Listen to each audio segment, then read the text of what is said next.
since the partial decriminalisation of homosexuality in England and Wales. It's been a long 50 years, that's for sure. Now we're in Pride in London 2017, and this is about celebrating partly the rights and freedoms that have been won since that partial decriminalisation. But also, there's a long way to go.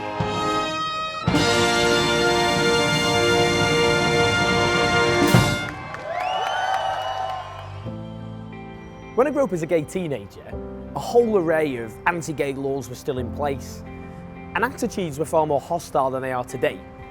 But until 50 years ago, men who had sex with men were still being locked up. And one of those men was Keith Biddlecombe. Now, I presented an award to him at the Pride Awards, recognising not just what he went through, but what all men like him endured as they were persecuted. At 20 years old, I was court-martialed, and they said to me, give us the names 12 months. Don't give us the names 5 years. To my shame, I gave the name,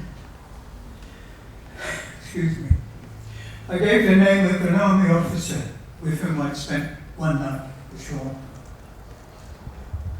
He was unable to cope with his disgrace, and he committed suicide. So can you explain what happened when you were arrested?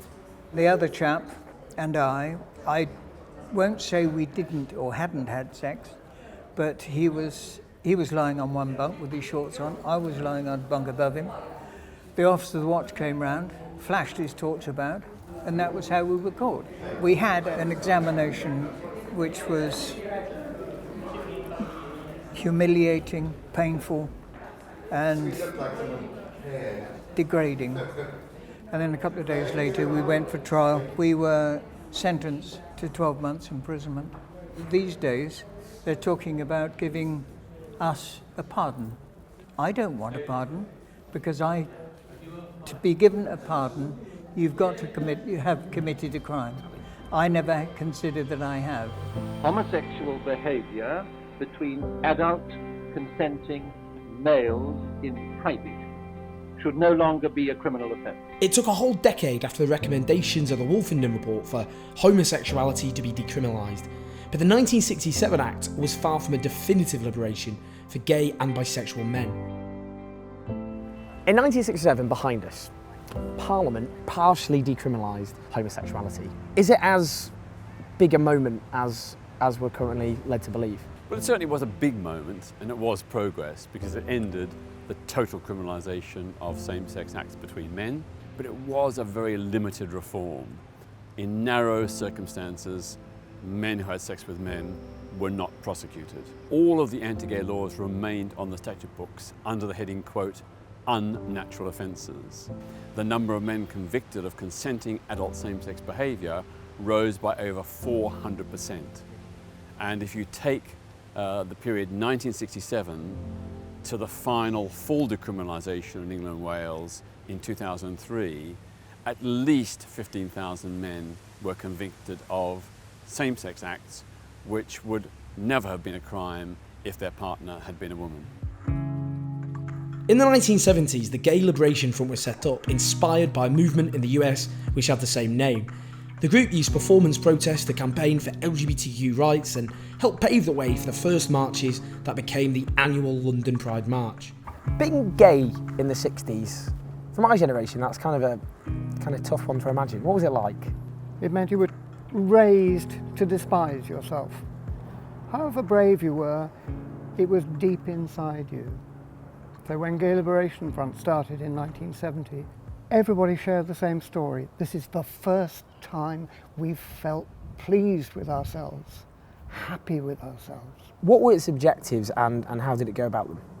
Come out, come out, come out, come out, come out. We had an enormous programme, which went down to as simple as hold hands in the street, and went up to let's change this entire society, the whole thing's rotten. We haven't quite changed the whole society. But come out, come out, come out. How important do you think that kind of campaigning was in terms of changing social attitudes and also the changes to the law that took place? We have no direct bearing at all on changing the law. What we contributed was consciousness raising, changing how we all feel. If you feel proud of yourself, you won't put up with it. And if you won't put up with it, there's more and more and more of you who won't put up with it, and whose brothers and sisters and cousins and mothers won't put up with it either on your behalf, and then you can get the law changed. The 10th anniversary of the first London Pride saw a huge march in Hyde Park. LGBTQ venues were opening as the communities became more visible and grew in stature. But then, in the early 1980s, the AIDS epidemic began, and it spread panic and misery in its wake. There is now a danger that has become a threat to us all. If you ignore AIDS, it could be the death of you. So don't die of ignorance. At first, the virus was wrongly labelled gay-related immune deficiency, or GRID, helping to spread a false narrative of AIDS as a gay plague. LGBTQ people, like everyone else, had to deal with the terror of contracting the virus. But they also faced increased homophobia caused by a lack of understanding of how it spread.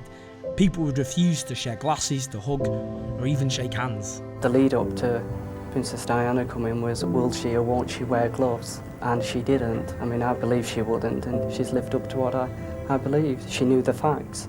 As HIV was taking the lives of thousands of gay and bisexual Britons, Margaret Thatcher's government went on the offensive against LGBTQ rights. Children who need to be taught to respect traditional moral values are being taught that they have an inalienable right to be gay. Clause 28 banned the so-called promotion of homosexuality in local authority buildings across the UK. And it sparked protests across the country, and a group called Lesbians Against the Clause staged a series of actions, including storming the BBC 6 o'clock news. Good evening. The headlines at 6 o'clock. In the House of Lords, a vote is taking place now on a challenge to the poll tax. Tory rebels have said that the tax is unfair and unpopular. It spurred on another incredible action in Parliament too. 3 women gay rights protesters caused pandemonium in the House of Lords when they abseiled from the public gallery onto the floor of the chamber. One of us had been in the chamber the day before. Black Rod and his staff quickly seized the demonstrators and escorted them out. Because it was televised then, and they'd seen the microphones hanging from the ceilings of the House of Lords. And they thought, I know what we'll do. The women were protesting that the Lords had approved a clause banning local councils from promoting homosexuality. We'll swing off the balustrade in the kind of visitors gallery. So we went to Clapham Market. We got the bus up there, went to Clapham Market before washing line. Smuggled it in my donkey jacket. We had to be signed in by Lord Monkswell, hero. If the Lords had voted against Clause 28, we weren't going to do an action. That was our kind of agreement. But it went for Clause 28, so then we were like, we've got to do it. Section 28 wasn't repealed in Scotland until the year 2000, and in England and Wales not until 2003. Now, since the turn of the century, because of the struggle of LGBTQ people, new rights have been won. The age of consent's been equalised with heterosexual relationships. Civil partnerships, then equal marriage, were introduced in most of the UK. Those against Lord Dear's Amendment 300! But none of those measures were introduced without strong opposition from within the Conservative Party in particular, and from religious leaders. And the Tories' austerity agenda has hit LGBTQ people particularly hard. The closing of mental health services over the last kind of 7 years, particularly Mind Out, the LGBT service, has been a big problem for us. There's been a growth in the number of people wanting to access gender reassignment services via the NHS. So there's a constant sense that those services are just under threat entirely, and problems with housing, insecure housing. So I think the effects of austerity have been particularly acute. The Tory government's now propped up by the Democratic Unionist Party. That's a party that's consistently blocked equal marriage rights in Northern Ireland, and whose senior figures have labelled LGBTQ people an abomination. Those rights that we won, they weren't gifts. We fought for them and they could be taken away. And, we're seeing them being taken away in America under the Trump administration. And that, of course, is the fear with the DUP, that those rights that we have in this country will now be challenged.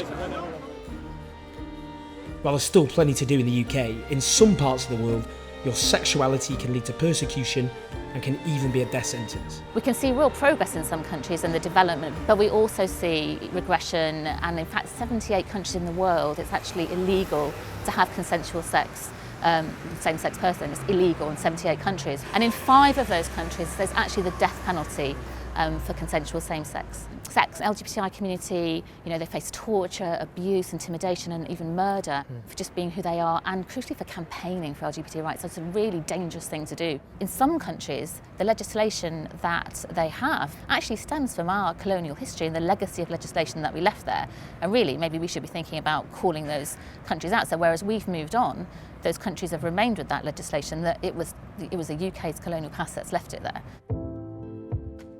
50 years on from the partial decriminalisation of homosexuality, it is a time to reflect on what's been achieved.